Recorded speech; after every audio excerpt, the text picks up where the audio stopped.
Well, this week we've seen protests on the country's roads against the rising cost of fuel. Taxi operators in Mpumalanga blocked major routes leading to Mbombela, leaving commuters stranded in some areas. In Gauteng, cash-strapped passengers faced another fare hike. Let's speak about this with Santaco Tshwane spokesperson McDonald Makata. Mr. Makata, very good afternoon to you. Welcome to Daytime Update. So there's been a meeting in the last few hours, yesterday in fact, with the Transport Minister and the leadership of Santaco, and I wonder if the Minister has been able to bring forth any solutions to the current issues, especially around the cost of operating as a result of the price of petrol. Yes, you'd remember that I am basically the spokesperson of Santaco Tshwane regionally. So I wouldn't know any discussions that have been going on with the minister from our president. Yes, I'm aware that there's been a meeting with the minister, but I don't know the outcome thereof. Mm-hmm. And but our stance as Santaco in Tshwane is that we are totally against the road blockages or shutdowns of some sort, because through our understanding, we have gone through a lot through. I think we've lost audio to McDonald Makata, the spokesperson for Santaco in Tshwane. If you're still able to hear me, sir, you were just saying that you as Santaco in Tshwane are against the blocking of roads as we saw in Mpumalanga this week by your fellow taxi drivers.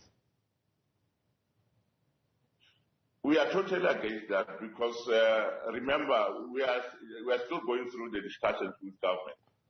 So it is still premature, really, to blockade the roads and stop operation altogether, because it is us as taxi industry who are also going to bear the brunt thereof.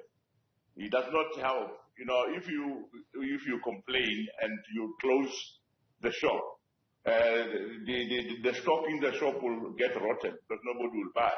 The same applies in our instance. If you stop operation altogether, there's no income altogether.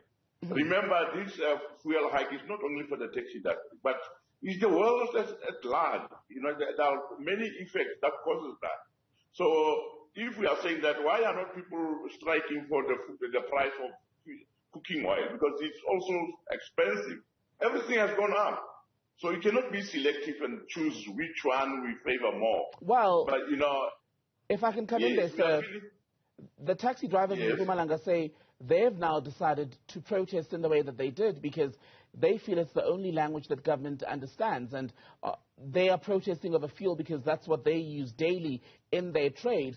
And they've cited, for example, the years-old promise from government that a process would be underway, for example, to subsidize the taxi industry, which, as we sit today, is yet to happen. So are they so unreasonable? I would say, I still repeat, it's very much premature. Remember, we have currently elected the new president who's now, hands-on on the issue. He has addressed us that the discussions are underway. The former president was more of paperwork, of admin. The current president is now executing, is now implementing all the plans that our former president has set in place. So the wheels are in motion. People should just follow the protocol and listen to the leadership, because we elect these people to lead us so that we don't become a banana republic. We need to be adhering to our laws, to what the leadership is taking us, because otherwise we will be failing as the taxi industry. There's a lot that is going against us. The tires are expensive. Everything has gone up. So we need to just to have this faith in our leadership, and hopefully, and I'm very much optimistic about that, we are going to see the fruits thereof. When though? When will you see the fruits? Because prices are rising at the pumps now. The prices are rising. It is inevitable, unfortunately. But that does not mean we have to add fuel to the fire. Instead of putting the fire out, we are now doing more damage, because once you stop operations, the dealership will come and repossess the vehicles. Who's suffering? This is very individuals who are making noise on the street. Those are the people who will be victimized, because the bank, when they come to repossess the vehicle, they don't want to know that we are on strike. They don't want to know that. You don't pay, they repossess the vehicle. That's why we reached an agreement with these banks that, you know, if a person can afford to pay at least half of the installment, please don't repossess their vehicle. That is our stance. We are still saying that it is not the right way to go. We are still discussing. Let's solve the issue on the table. It does not help to bend tires and blockade roads and make the country ungovernable. We cannot have that as leadership. We are busy transforming the taxi industry. We are moving away from the olden way of doing business. We are now business people. We are not seen as hooligans who will go around rampaging and destroying everything that has been in existence for a long time. So our plea to our fellow operators is that I know for a fact that the wheels are rolling. We are going to see change. Change is inevitable. It's coming. It's for us just to adhere to what we are told by our leadership in the taxi industry that we are crossing that river. But I'm not amazed.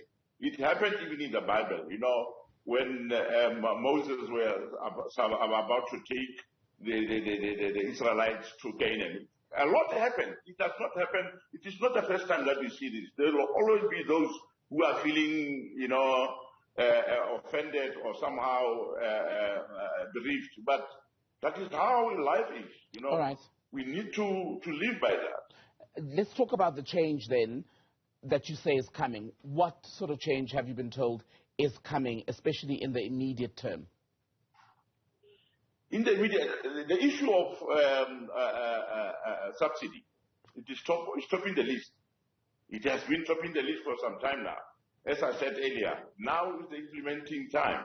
As much as I'm not the right person to be discussing those issues, but I'm just giving you what I know. And what I know is that we are just about to.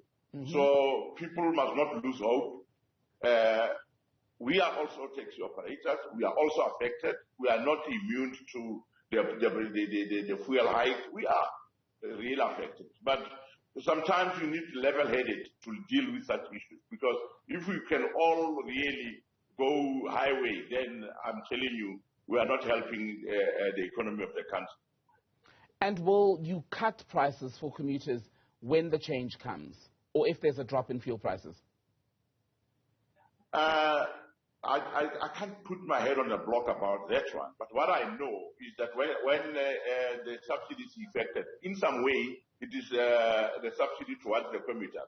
So then there'll be a relief of some, you know, strains on taxi fares, where the government will now be carrying some of the burden together with the taxi industry.